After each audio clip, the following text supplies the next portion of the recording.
Alright guys, it's Mike here from Mikesogacademy. So I wanted to do a quick little video on how there's different ways to hit a draw, and then kind of how I feel like most amateurs are struggling to hit a draw because they're trying to hit a draw more so with the hand path and kind of focusing in on club shaft pitch and where the club shaft should be pointing to help them hit a draw. So anyways, I got two students here. I got one on the left that I do physical locations with, and one on the right that's more online lessons. And the one on the right, this was his original before I helped him out, and then obviously the one on the left, I've been helping Ray out for a little while now. So let's kind of get into it. So we're going to take them both up to the top and kind of stop here. Cool.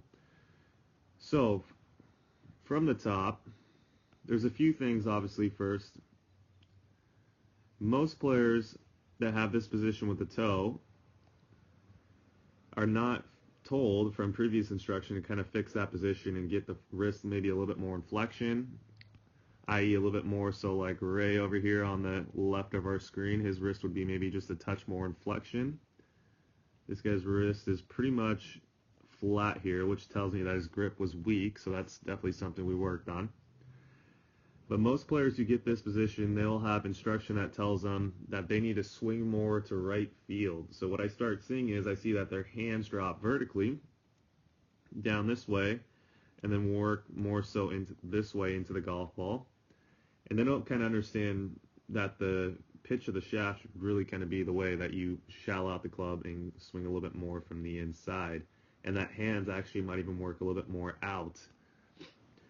Obviously, there's a top of the swing position, getting his left arm a little bit more on shoulder line and fixing up, tightening, giving a little bit more depth and tightening up that as well. But putting that beside, let's kind of see how these players hit a draw and which one you would think would be a little bit more effective. So what I'm going to do is I'm going to draw a circle around the hand path and then a circle around the club head path and kind of see how they work together. See if we can start seeing some differences here.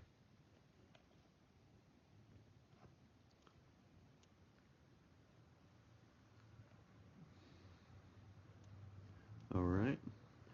So we notice that the hand path is definitely dropping a lot more vertically down.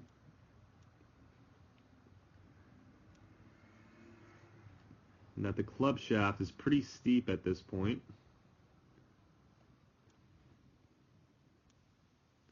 As he tries to work the club head more inside. And we'll just stop it right here. Cool, so that gets him coming a little bit from the inside. He's definitely shallow. He's got that high handle look, and his swing direction I think is a little bit too far right with irons. But that's kind of how his hand path gets the club to work from the inside there. So, I mean, part of it definitely has to come from his positioning at the top. He has no depth, so he has to drop the hands pretty far vertically inside.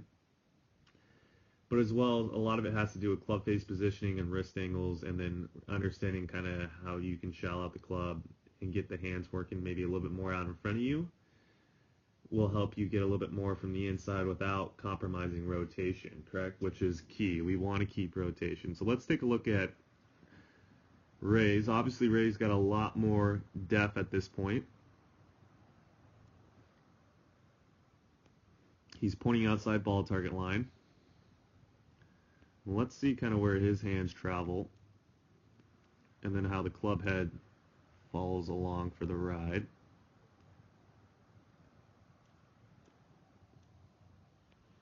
Where do we do that? So you can obviously see his little shallowing motion.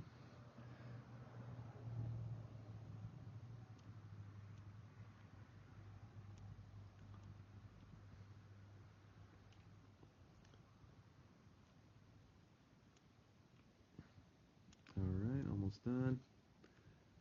Pretty much impact. We'll stop it right there. Cool.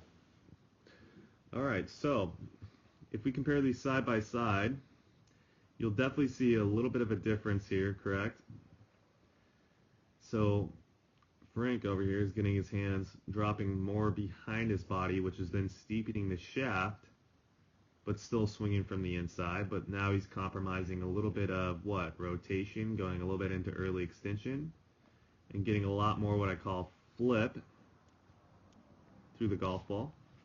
Now Ray's got a little bit more depth at the top of the swing. I would say Ray's hands are working a little bit more out than vertically down. And then he's relying on the pitch of the shaft to shell out the club and get it swinging from the inside. And I would say Ray has a lot less early extension at this point.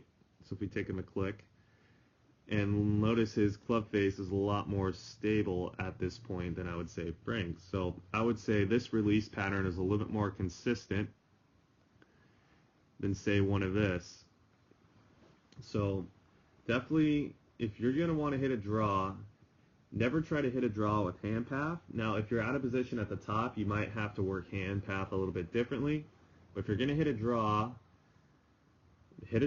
with the club shaft pitch and don't hit it with the hand path. This is so crucial if you want to be consistent and you want to rotate while hitting a draw instead of stalling out and flipping to hit a draw. So definitely the one on the left, Ray's over here, the ladder is a lot more consistent than the one on the right. Highly recommend it. Hope this helps, guys.